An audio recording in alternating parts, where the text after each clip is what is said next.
नैबे जोंनि दाइनथि जे संकस खेराइ बावहाय खेराइ फैदों बेयावहाय जोंहा बिटिआरनि चिफ प्रमद बर' सारा दिनै बाहाय मोनसे नब्लां गायसनफैनांगौ दङमोन। दा बिथाङा मोनसे जाहोननि थाखाय बेयाव सफैनो हायैयाव आंखौ दैथायहरदों। दिनैहाय बाहाय 50 लाखनि जोंनि बिटिआर सरकारनिफ्राय मोनसे कमिउनिटि हल जों बेयाव गायसनदों। जिहेतु बोसोरै बेयावहाय संकस खेराइ फुजा बेयाव जाफैयो, बिनि थाखायनो मोनसे कमिउनिटि हल नांगौ जानायखाय जोंनि सरकारनिफ्राय बे कमिउनिटि हलखौहाय दिनै बानायना होनायनि थामथिम खालामनाय जादों।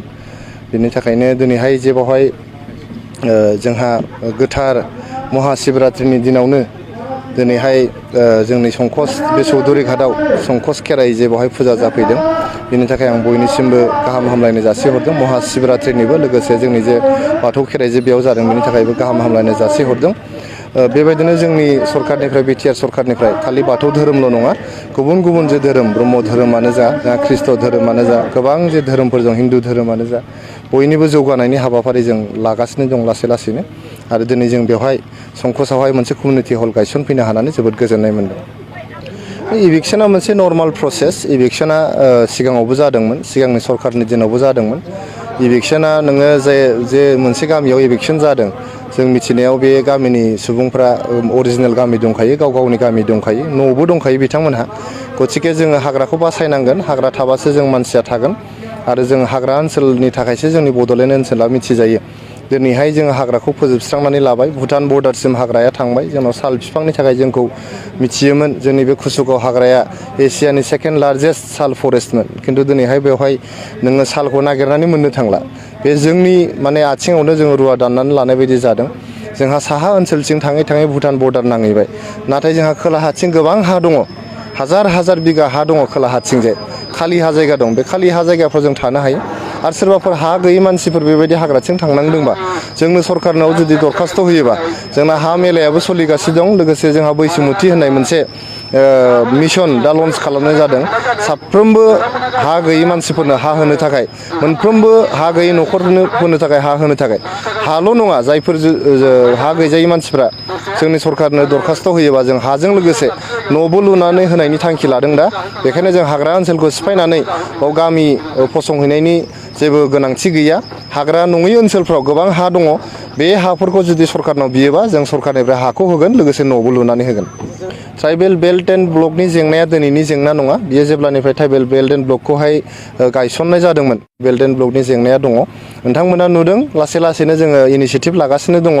सोरबाफोर नोङो साहा बागान खालामनानै थादोंमोन, रोजा रोजा जोंनि ट्राइबेल बेल्ट एन्ड ब्लकनि हाखौहाय गायसननानै बागानफोर गायसननानै लानानै दंमोन।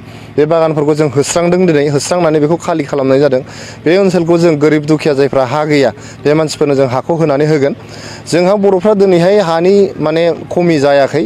नोंथांमोना नुदों बर' गामि गामि दिनैहाय आबाद थिलिफ्रा ओरैनो दङ, गोग्लैनानै दङ, हाफ्रा गोग्लैनानै दङ। हाखौ माने मावनानै जानो मानसि गैया। गथिखे दिनैहाय माने बर' न'खरफ्रा जे हानि जेंना जाथारदों बेबायदि होननानै जोङो बुंनो हाया। जोंहा गोबां हा दाबो ओरैनो गोग्लैसोनानै दं। बे हाफोरखौ जुदि जों मोजाङै मावनानै जायोब्ला जोंहा गोबां रांखान्थिनि जौगानाय फैगोन। लोगोसे ट्राइबेल बेल्ट एन्ड ब्लकनि गेजेराव जायफोर हाबसननानै दङ, बेफोरखौ सिनायनानै लासैनो जोङो बिथांमोनखौहाय ट्राइबेल बेल्ट एन्ड ब्लकनिफ्राय दिहुनहरनांगौनि हाबाफारिखौहाय लानांगोन। बेनि थाखाय जोङो खालि बिटिआर सरकारल' नङा, जों आसाम सरकारनि हेफाजाब नांगोन, भारत सरकारनि हेफाजाब नांगोन। जिहेथु जोंनावहाय दाबो पुलिस बिफाना फुल्लि फैजोबाखै, जोंनो पुलिस बिफाननि हेफाजाब नांगोन। बेनि गेजेरजोंसो जों ट्राइबेल बेल्ट एन्ड ब्लकखौ जायफ्रा माने बेआइनि भाबै दखल खालामनानै दं, बिथांमोनखौ जों ट्राइबेल बेल्ट एन्ड ब्लकनिफ्राय लासैनो गुबुन जायगायावहाय दोनहैनो हागोन।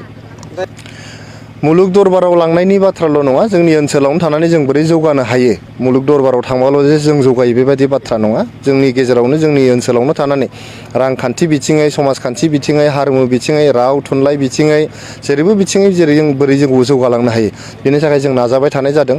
नोंथांमोना नुदों मोनफ्रोमबो रावनि डेभेलपमेन्टनि थाखाय दिनै बिटिआर सरकारा रां होदों, रांनि मदद होदों।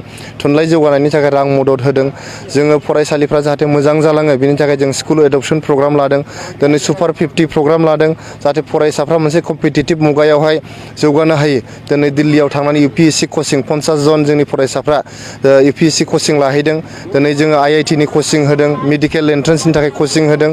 सुपार 50 जोङो मेडिकेल, IIT आरो UPSC नि थाखाय मोनथाम जायगायाव होदों।